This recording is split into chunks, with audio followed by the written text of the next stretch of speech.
तीर्थ भी तब फल देता है जब तीर्थ में तीर्थ की विधि से हम जाएं। तीर्थ पर्यटन नहीं है, तीर्थ में तो पवित्र भाव से जाओ। और तीर्थ में जाना कैसे चाहिए? बोले शास्त्र में लिखा, नंगे पांव जाओ, गाड़ी घोड़ा पर बैठ करके न जाओ, पैदल जाओ।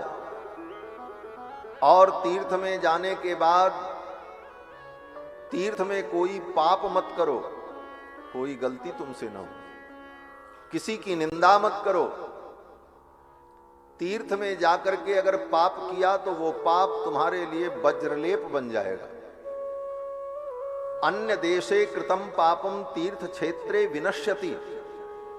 अन्य देश में जो पाप किया है तीर्थ में जाने पर वो पाप नष्ट हो जाता है, लेकिन तीर्थ देशे कृतम पापम वज्रलेपो भविष्यति। और तीर्थ में अगर पाप किया तो वो पाप वज्रलेप हो जाता है, वो नहीं छूटता। इसलिए तीर्थ में पाप से बचना चाहिए। न किसी की निंदा करो, न किसी की आलोचना करो, न किसी के साथ दुर्व्यवहार करो। तीर्थ में सबका आदर सम्मान करो। तीर्थ में पवित्रता से रहो। तीर्थ में किसी का धन मत खाओ। अपनी मेहनत की, ईमानदारी की कमाई का जो लेकर के गए हो, उसी तीर्थ में जाकर कम से कम 3 दिन वहां निवास करना चाहिए, न्यूनतम 3 दिन। और तीर्थ में जाने के बाद सबसे पहले मुंडन कराना चाहिए। ये सब विधि है, आप पढ़ना। पद्म पुराण, स्कंद पुराण, स्मृतियां, उन सब ग्रंथों में तीर्थ यात्रा का जो विषय वर्णन है, उस विषय वर्णन में ये सब विषय आपको मिलेगा। तीर्थ में जाए तो मुंडन कराना चाहिए। और फिर मुंडन कराने के बाद 1 दिन तीर्थ में पहले दिन बिना कुछ खाए रहना चाहिए, उपवास करना चाहिए। और उस तीर्थ की जो पवित्र नदी हो, सरोवर हो, उसमें स्नान करना चाहिए। और तीर्थ में अपने पितरों के लिए पिंडदान करना चाहिए।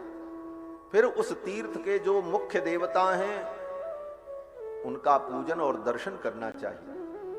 और कम से कम 3 दिन तीर्थ में निवास करे, तब तीर्थ का फल उसे प्राप्त होता है। सतीर्थ फलमश्नुते, उसे तीर्थ का फल मिलता है। मंदिर में दर्शन करने जाओ तो भगवान को निहारो, चरणों से लेकर सिख पर्यंत भगवान का स्वरूप कितना मनोहर है।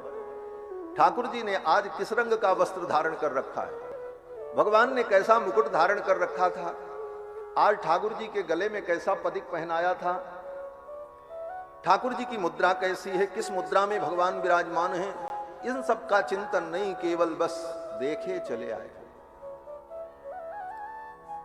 इसीलिए तीर्थ में जाने का भी फल नहीं हो पाता।